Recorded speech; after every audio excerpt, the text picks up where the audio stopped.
पंढरपूर विठ्ठल मंदिर परिसरात एक भुयार आढळले आहे। मंदिरामध्ये सुशोभीकरणाचे काम सुरू असताना हे भुयार आढळले। 7 ते 8 फुटाचे हे भुयार असून आतमध्ये देवाची मूर्ती असल्याची माहिती आहे। मंदिर परिसरातील कान्होपात्रा मंदिराजवळ हे भुयार सापडले आहे। मंदिर समितीचे मुख्याधिकारी राजेंद्र शेळकेंनी याची माहिती दिली। त्यानंतर आता पुरातत्व विभागाचे अधिकारी देखील भुयाराची पाहणी करण्यासाठी पोहोचले आहेत। पंढरपूर येथील विठ्ठल रुक्मिणीचे मंदिर प्रसिद्ध आहे। येथे हजारो भाविक दर्शनासाठी येत असतात।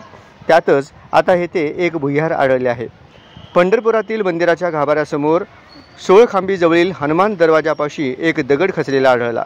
तो दगड काढून पाहिला असता त्या ठिकाणी एक तळघर वजा खोली आढळली। या तळघराच्या निमित्ताने पुरातन काळातील काही माहिती आणि रहस्य समोर येण्याची शक्यता वर्तवली जात आहे। मागील जवळपास 3 महिन्यांपासून भाविकांसाठी बंद असणारा विठुरायाचा गाभारा 2 दिवसांनी खुला होणार असून या नव्या गाभाऱ्याचे अतिशय सुंदर रूप समोर आले आहे। नव्या गाभाऱ्याच्या दर्शनाने माऊलींच्या भक्तांच्या नजरा तृप्त होतील। आनंदाचे डोही आनंद तरंग अशाच भावना वारकऱ्यांच्या असतील असा विश्वास व्यक्त केला जात आहे। पुरातन मूर्ती असल्याची प्राथमिक माहिती समोर येत आहे। काल रात्री 2 वाजता ही गुप्त खोली आढळून आली आहे।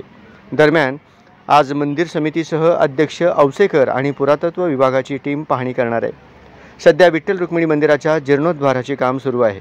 हे काम सुरू असताना काल रात्री 2 वाजण्याच्या सुमारास विठ्ठल मंदिरातील हनुमान गेटजवळ एक गुप्त खोली आढळून आली। ही खोली 6 फूट खोल आणि 6 फूट रुंद अशा आकाराची आहे। यामध्ये आत मूर्ती सदृश्य वस्तू असल्याची माहिती मिळाली। दरम्यान आज रात्री पुरातत्व विभागाची टीम आत उतरणार आहे। या खोलीत नेमकं काय आहे हे पाहणार असल्याची माहिती मिळत आहे। गेल्या 15 मार्चपासून विठ्ठल रुक्मिणीचे चरण स्पर्श दर्शन बंद होते। तेव्हापासून मंदिराच्या संवर्धनाचे काम सुरू आहे। हे काम पुढेही 17 ते 18 महिने सुरू राहणार आहे। पण मंदिराच्या गर्भगृहाचे व 4 खांबाचे काम अंतिम टप्प्यात आलं आहे।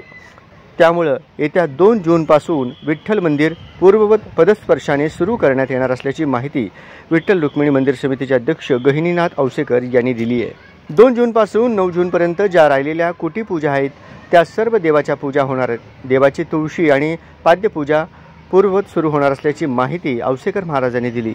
विठ्ठल मंदिर विकासासाठी सुरू असलेल्या 73 कोटीच्या आराखड्यातील कामे सध्या सुरू आहेत। विठ्ठल मंदिराला पुरातन 700 वर्षापूर्वीचे रूप येऊ लागले आहे। सध्या विठ्ठल आणि रुक्मिणी मातेच्या गर्भगृहातील ग्रॅनाइट फरशी फ्लोरिंग काढून टाकायचे काम अंतिम टप्प्यात आले आहे। त्यामुळे संपूर्ण मंदिराला पुरातन काळातील दगडी फ्लोरिंग बसवण्यात येत आहे। त्यामुळे आता विठ्ठल रुक्मिणीचे मंदिर हे 700 वर्षापूर्वी कसे होते हे सर्वांना पाहता येणार आहे। रविवार 2 जून रोजी भाविकांची ही प्रतीक्षा संपणार असून या दिवशी चरण स्पर्श दर्शन खुले होणार आहे।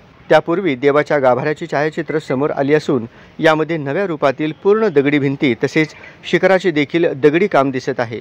हा गाभारा पाहिल्यानंतर पुरातन काळातील मंदिर कसे होते हे पाहायला मिळेल।